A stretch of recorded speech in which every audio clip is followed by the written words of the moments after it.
ప్రపంచవ్యాప్తంగా 59 కోట్ల మంది, మన దేశంలో 9 కోట్ల మంది మధుమేహంతో బాధపడుతున్నారని ప్రపంచ ఆరోగ్య సంస్థ వెల్లడించింది. ప్రతి 7గురిలో ఒకరు డయాబెటిస్ తో బాధపడుతున్నారు. భవిష్యత్తులో ప్రతి 7గురిలో 4 అయ్యే అంచనా. డయాబెటిస్ మీద పూర్తి అవగాహన అందించి డయాబెటిస్ నుంచి తెలుగు ప్రజలను కాపాడే ప్రయత్నం చేస్తోంది సుమన్ టీవీ. మీ మోకాళ్ళ నొప్పులకు ఎటువంటి సర్జరీ లేకుండా ఎపియాన్ పెయిన్ క్లినిక్ అందిస్తున్న అత్యాధునిక చికిత్స.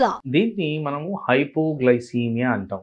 అంటే షుగర్ లెవెల్స్ అబ్నార్మల్ గా లో అయినప్పుడు. అయితే దీంట్లో కొంత స్టేజెస్ మనం గమనించుకోవాలి. ఎర్లీ డిటెక్షన్ ఆఫ్ హైపోగ్లైసీమియా చాలా ఈజీగా హాస్పిటలైజేషన్ నుంచి మనం అవాయిడ్ చేసుకోవచ్చు. సో ఇక్కడ ఏంటంటే హైపోగ్లైసీమియాని ఎలా కనుక్కోవాలి, ఏం చేస్తే మనం దీన్ని అవాయిడ్ చేయొచ్చు అనేది discussion. So first of all hypoglycaemia మనం డిటెక్ట్ చేయాలంటే ఏదో నాకు ఫీలింగ్ వచ్చింది అందుకోసం నేను మానేస్తున్నాను అనేది కాకుండా గ్లూకోమీటర్ అనేది ఇంట్లో పెట్టుకొని దాని వాడుక గురించి మనకి సరిగ్గా తెలిసి ఉండాలి. సో ఇన్ జనరల్ మనకి 90 milligrams per deciliter and below ఉంటే కొద్దిగా లో షుగర్స్ కింద మనం కన్సిడర్ చేయాలి. అండ్ ఈ రెస్పాన్స్ టు లో షుగర్స్ అనేది శరీర తత్వం బట్టి మారుతూ ఉంటుంది. ఒక్కొక్కరికి ఒక విధంగా రెస్పాండ్ అవుతూ ఉంటుంది. బట్ మోస్ట్ కామన్ గా ఎనీథింగ్ బిలో 70 దీన్ని న్యూరో హైపోగ్లైసీమియా అంటాం. అంటే నర్వస్ సిస్టమ్ని బ్రెయిన్ని ఎఫెక్ట్ చేసే విధంగా ఉండేదానికి ఉంది కాబట్టి ఆ స్టేజ్కి రాకముందే మనం హైపోగ్లైసీమియాని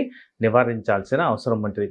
నేను తరచుగా నా క్లినికల్ ప్రాక్టీస్లో వింటూ ఉంటాను, నాకు కళ్ళు తిరిగినాయి సార్, తల భారంగా అనిపించింది, షుగర్ డౌన్ అయిందేమో అని చెప్పి తినేశాను అంటారు. ఇన్ఫ్యాక్ట్ ఇట్లాంటి వాళ్ళలో చాలా మటుకు నేను గమనించింది ఏంటంటే అది షుగర్ డౌన్ అవడం కాదు, బ్లడ్ ప్రెషర్ పెరగడమో ఇంకో కారణమో ఉండేది. సో వీళ్ళందరికీ చెప్పేది ఏంటంటే ఐడియల్గా టెస్ట్ చేసుకొని దీన్ని నిర్ధారించడం చాలా ఇంపార్టెంట్. ఎందుకంటే హైపోగ్లైసీమియా కరెక్ట్ చేసేటప్పుడు మనకు కావాల్సింది ఏ టైంలో తగ్గింది, ఎంతకు తగ్గింది, దానివల్ల మన బాడీ మీద ఏం ఎఫెక్ట్స్ వచ్చినాయి, ఇలాంటివి నిర్ధారించినప్పుడు ఒక డాక్టర్కి చాలా ఈజీగా దానికి మార్గాలు ఏంటనేది తెలిసిపోతూ ఉంటాయి. సో తరచుగా మనం చేసే మిస్టేక్స్ ఏంటంటే హైపోగ్లైసీమియాని గ్రహించడం. సో హైపోగ్లైసీమియాని గ్రహించడం అంటే హైపోగ్లైసీమియా ప్రజెంటేషన్లో నార్మల్గా వీక్నెస్ అనేది ఏర్పడుతుంది, కాస్త చేత కాకపోవడం ఉంటుంది, చెమటలు పడతాయి, కాస్త హార్ట్ రేట్ ఎక్కువై గుండె దడగా అనిపిస్తుంది, కళ్ళు తిరిగినట్టు అనిపిస్తుంది, హెడేక్ వస్తుంది, కంప్లీట్గా నిస్సహాయంగా ఫీల్ అవడం అనిపిస్తుంది.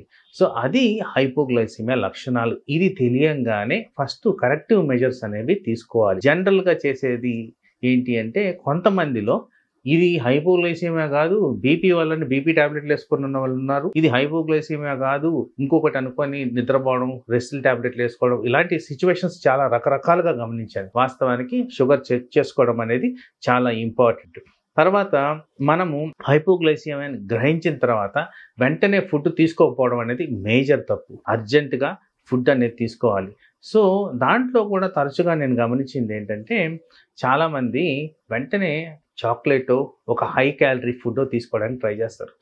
ఎర్లీ డిటెక్షన్లో నార్మల్ ఫుడ్ తీసుకున్నా కానీ మీకు హైపోగ్లైసీమియాని నివారించుకోవచ్చు. సో ఫస్ట్ లక్షణాలు గ్రహించడం ఇంపార్టెంట్, వెంటనే రియాక్ట్ అయ్యి చెక్ చేసుకోవడం ఇంపార్టెంట్. ఎనీవేర్ అరౌండ్ 90 అరౌండ్ ఉంటే మీరు వెంటనే ఆహార పదార్థాలు తీసుకొని, అది కూడా హై షుగర్స్ ఉండేవి కాకుండా నార్మల్ ఫుడ్స్ తింటే ఇది చాలా కరెక్టివ్ మెజర్ కింద మనం చెక్ చేసుకోవాలి. అలాగే తరచుగా ఇంకోటి గమనించింది ఏంటంటే నేను సమంగా చెక్ చేసుకోకపోవడం. చాలా మటుకు నేను గమనించేది 2 సంవత్సరాలు అయింది సార్ షుగర్ చెక్ చేసుకొని, 1 సంవత్సరం అయింది సార్ అంటారు. యాక్చువల్లీ వాస్తవానికి అట్లీస్ట్ వారంలో ఒక్కసారన్నా షుగర్ చెక్ చేసుకోవడం చాలా ముఖ్యం. అలా చేసుకున్న దానివల్ల మనం ఈజీగా షుగర్ని రెగ్యులేట్ చేసుకోవచ్చు.